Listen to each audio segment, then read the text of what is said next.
আমাদের মধ্যে অনেকে ঐক্য হতে চায়, ঐক্য করতে চায়, ভাবসাব এইরকম যে ঐক্য করতে করতে হিন্দু বৌদ্ধ খ্রিস্টান ঐক্য পরিষদের সাথে ঐক্য করা শুরু করে দিচ্ছে।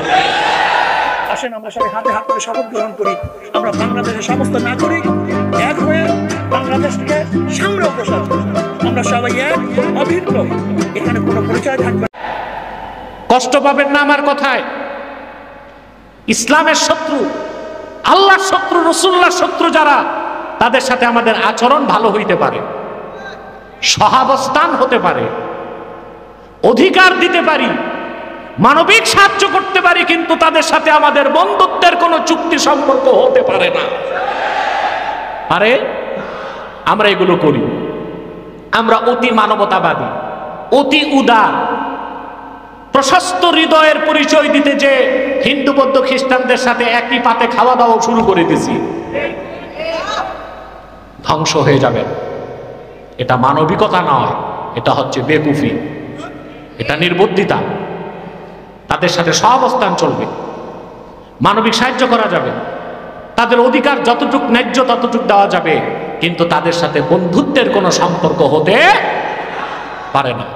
অতএব আপনি ঐক্য চান, সম্প্রীতি চান, বন্ধুত্ব চান, ভ্রাতৃত্ব চান, অবশ্যই তা হতে হবে ঈমান ও ইসলামের ভিত্তিতে। হাবলুল্লাহিল মাতিন, এই কোরআনকে আঁকড়ে ধরে, ঠিক কিনা বলেন? আমার ভাইয়েরা, আমি আরেকটা দৃষ্টান্ত দিচ্ছি।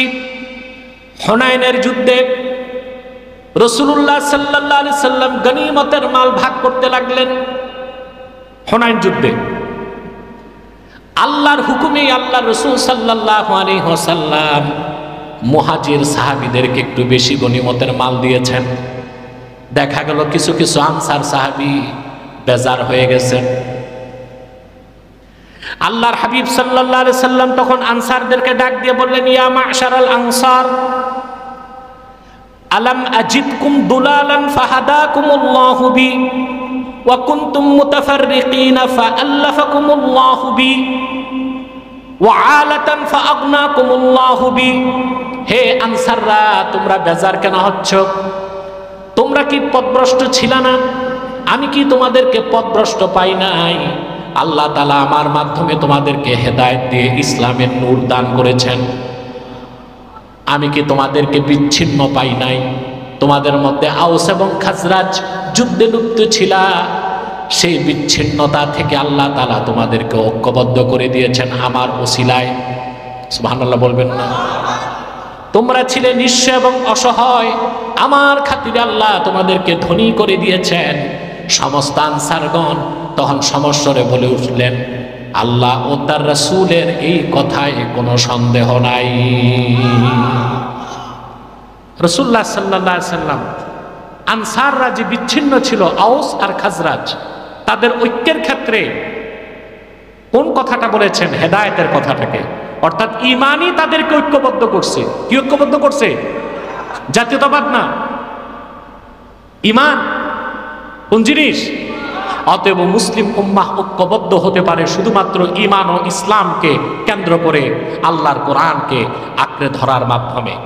এই কথাগুলো আমরা শুনতেছি, বলেন প্রিয় ভাইরা। কিরকম ভ্রাতৃত্ব রাসূলুল্লাহ সাল্লাল্লাহু আলাইহি ওয়াসাল্লাম করে দিয়েছিলেন?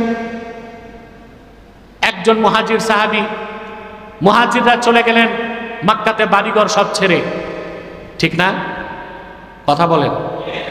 মুসলিম মুহাজির চলে গেছেন, স্ত্রী কাফের ছিল বাদ দিয়া, বিবিও তো নেয় নাই অনেকে। মদিনাতুল মুনাওয়ারায় যাওয়ার পর রাসূলুল্লাহ সাল্লাল্লাহু আলাইহি ওয়াসাল্লাম ভ্রাতৃত্বের বন্ধন করে দিলেন তাদের মধ্যে। কি রকম? দেখা গেল আনসার সাহাবী যার দুইটা বাড়ি ছিল, তিনি মুহাজির সাহাবীকে একটা বাড়ি দিয়ে দিলেন। যার দুইটা বাগান ছিল, একটা বাগান দিয়ে দিলেন। যার দুইটা দাসী ছিল, একটা দাসী দিয়ে দিলেন। সুবহান। এরকম একটা চমৎকার ঘটনা বুখারী শরীফে এসেছে, হাদিস নাম্বার 1968। আখান নবী সাল্লাল্লাহু আলাইহি ওয়াসাল্লাম বাইনা সালমান ওয়া আবি দারদা। রাসূলুল্লাহ সাল্লাল্লাহু আলাইহি ওয়াসাল্লাম হযরত সালমান ফারসি আর আবু দারদা, এই দুইজনের মধ্যে ভ্রাতৃত্বের বন্ধন করে দিলেন। কথা শুনতেছেন ভাই? এইভাবে প্রত্যেক মুহাজিরের সাথে রাসূলুল্লাহ সাল্লাল্লাহু আলাইহি ওয়াসাল্লাম আরেক আনসারের ভ্রাতৃত্বের সম্পর্ক করে দিয়েছিলেন। যে আনসার সাহাবীর দুইটা বাড়ি ছিল তিনি তার মুহাজির ভাইকে একটা বাড়ি দিয়ে দিলেন। যার দুইটা খেজুরের বাগান ছিল একটা বাগান আর এক মুহাজির ভাইকে দিয়ে দিলেন। যে আনসার সাহাবীর দুইজন স্ত্রী ছিল, একজন স্ত্রী তিনি তার মুহাজির ভাইকে দিয়ে দিলেন। হযরত সালমানের সঙ্গে হযরত আবু দারদার ভ্রাতৃত্বের বন্ধন ছিল। সুবহানাল্লাহ। এই যে ভ্রাতৃত্বের বন্ধন, সাহাবা একরামের মধ্যে সম্প্রীতি, তারা যে ঐক্যবদ্ধ হয়েছিলেন কিসের ভিত্তিতে? জোরে বলতে হবে। ঈমান ও ইসলাম, কোরআন ও সুন্নাহ। ঈমান ও ইসলাম, কোরআন ও সুন্নাহ। সুবহানাল্লাহ বলেন। একদিন হযরত সালমান গেলেন আবু দারদার বাড়িতে। ভাই তো, ভাইয়ের খোঁজ নিবে না? রক্তের ভাই ছিল না, দিনী ভাই। যে দেখেন আবু দারদা রাদিয়াল্লাহু তাআলা আনহুর স্ত্রী অত্যন্ত রিক্ত সিক্ত অবস্থায় আছেন, খুবই বিমর্ষ দেখা যাচ্ছে তাকে। হযরত সালমান জিজ্ঞেস করলেন, ভাই, জিজ্ঞেস করলেন আপনার এই অবস্থা কেন? বলে, আপনার ভাই আমার স্বামী আবু দারদা, তার তো দুনিয়ার কোনো প্রয়োজনই নাই, অর্থাৎ আমার প্রতি তার কোনো দৃষ্টি নেই, এসবের খেয়াল নাই, শুধু আল্লাহর ইবাদতে আছে। হযরত সালমান বসে আছেন, অনেক দেরিতে আবু দারদা রাদিয়াল্লাহু তাআলা ঘরে ঢুকলেন। হযরত সালমান খেতে বসছেন, আবু দারদা খাচ্ছেন না। হযরত সালমান বলেন, ভাই আপনি বসেন আমার সাথে। বলেন, আমি রোজা। বলেন, না আজকে রোজা রাখেন না। আপনারা জানেন নফল রোজা ছাড়া যায়, পরে আবার রাখা যায়। আপনি যদি নফল রোজা রাখেন, আপনার বাড়িতে মেহমান আসে, আপনার জন্য জায়েজ হচ্ছে রোজা ভেঙে মেহমানের সাথে খাওয়া। অবশ্য হানাফি মাযহাব মতে পরবর্তীতে রোজাটা আপনাকে করতে হবে, আর শাফিদের মতে করারও কোনো দরকার নাই। হযরত সালমান ফার্সির কথায় আবু দারদা খাইছেন, বুঝলেন? দিন পার হয়ে গেল। রাতের বেলা হযরত আবু দারদা তাহাজ্জুদ নামাজে দাঁড়ায় গেছেন, এশার নামাজের পরপরই। হযরতে সালমান ফার্সি বললেন, ভাই এখন তাহাজ্জুদের সময় হয় নাই, এখন ঘুমান। এখন হযরত সালমানের কথায় আবু দারদা ঘুমায় গেছেন। শেষ রাতে উঠার পর দনজন তাহাজ্জুদ নামাজ পড়ার পরে হযরত সালমান ফার্সি হযরত আবু দারদাকে বললেন, ইন্না লিরাব্বিকা আলাইকা হাক্কান, সুবহানাল্লাহ, ওয়া লিনাফসিকা আলাইকা হাক্কান, ওয়া লিআহলিকা আলাইকা হাক্কান, ফাতি কুল্লাযী হাক্কিন হাক্কা। ওরে আবু দারদা, তোমার উপর তোমার রবের হক আছে, তোমার উপর তোমার স্ত্রীর হক আছে, তোমার উপর তোমার প্রতিবেশীর হক আছে। ফাতি কুল্লাযী হাক্কিন হাক্কা, প্রত্যেক হকদারকে তার হক আদায় করে দাও। রবের হক আদায় করো সময় মতো, নিজের হক আদায় করো সময় মতো, বিবির হকও আদায় করো, প্রতিবেশীর হকও আদায় করো। সুবহানাল্লাহ বলবেন না? হযরত আবু দারদার মনে সন্দেহ জাগলো, এটা কেমন কথা? আমি সারা রাত নামাজ পড়বো, এটা তো ভালো কাজ, আর উনি আমারে বলতেছে রাতে ঘুমাইতে দিল, শেষ রাতে নামাজ পড়তে দিল, জোর করে খাওয়ালো। হযরত আবু দারদা রাসূল করিম সাল্লাল্লাহু আলাইহি ওয়াসাল্লামের কাছে যে ঘটনাটা বলার পরে আল্লাহ রাসূল বললেন, সাদাকা সালমান, সালমান সত্যই বলছে, তোমার উপর তোমার রবের হক আছে, তোমার উপর তোমার দেহের হক আছে, তোমার উপর তোমার স্ত্রীর হক আছে, তোমার উপর তোমার প্রতিবেশীর হক আছে। প্রত্যেক হকদারকে তার হক আদায় করে দিতে হবে। সালমান ফার্সি, আবু দারদা, একজন মুহাজির, একজন আনসার, তাদের মধ্যে আল্লাহর হাবিব সাল্লাল্লাহু আলাইহি সাল্লাম ভ্রাতৃত্বের কি বন্ধন করে দিয়েছিলেন। সুবহানাল্লাহ। সাহাবা একরামের ঐক্য, তাদের সম্প্রীতি, তাদের সহাবস্থান, এই সব কিছুর মূল ছিল ঈমান। মূল ভিত্তিটা রাসূলুল্লাহ সাল্লাল্লাহু আলাইহি সাল্লাম বলে দিয়েছেন, আল হুব্বু লিল্লাহ ওয়াল বুগযু লিল্লাহ, ভালোবাসা আল্লাহর জন্য, দুশমনীও আল্লাহর জন্য। মুসলমান ঐক্যবদ্ধ হবে ঈমানকে কেন্দ্র করে আর দ্বীনের স্বার্থ রক্ষার জন্য। যদি মুসলমানের আদর্শের মধ্যে জাতীয়তাবাদের আদর্শ চলে আসে, সেকুলারিজমের আদর্শ আসে, বহুত্ববাদ, বহু সংস্কৃতি, লিবারেল ডেমোক্রেসি, এরকম মানব রচিত তন্ত্রমন্ত্র মতবাদের আদর্শ চলে আসে, মুসলমান কোনোদিন ঐক্যবদ্ধ হতে পারবে না, কাফের মুশরিকদের উপর বিজয় লাভ করতে পারবে না। মুসলমান নিজেরা ঐক্যবদ্ধ হবে ঈমান ও ইসলামকে কেন্দ্র করে, কোরআনের রশিকে আঁকড়ে ধরে দ্বীনের স্বার্থকে রক্ষা করার জন্য। আদর্শ যখন এক হবে, স্বার্থ যখন এক হবে, তখন মুসলমানকে আর বিচ্ছিন্ন করা যাবে না। ইস্পাত কঠিন ঐক্য তাদের পক্ষে ধারণ করা সম্ভব হবে, ঠিক কিনা বলেন? পারবো আমরা? জোরে বলেন। প্রিয় ভাইরা, ঐক্যবদ্ধ হবার ক্ষেত্রে সাহাবায়ে কেরামের মানহাজ কি ছিল? রাসূলুল্লাহ সাল্লাল্লাহু আলাইহি ওয়াসাল্লামের আদর্শের অনুসরণে সাহাবায়ে কেরাম যখনই দ্বীনের স্বার্থে ঐক্যবদ্ধ হয়েছেন, তারা মুসলিমগণ ঐক্যবদ্ধ হয়েছেন।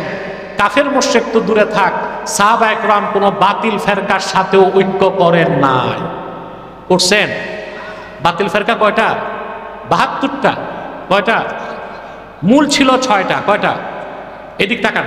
কয়টা? রাওয়াফিজ, খাওয়ারিজ, কদরিয়া, জবরিয়া, মুতাজিলা, জাহমিয়া। কয়টা হইল? প্রত্যেকটা 12 ভাগ হয়েছে। ৬-১২ ৭২। মূল ফেরকা কয়টা? ৬টা। এই যে অনেক ভাই বলে যে বেদাতীরা চিরকাল জাহান্নামে থাকবে, কথা তো ঠিক। ওটা কোন বেদাতি?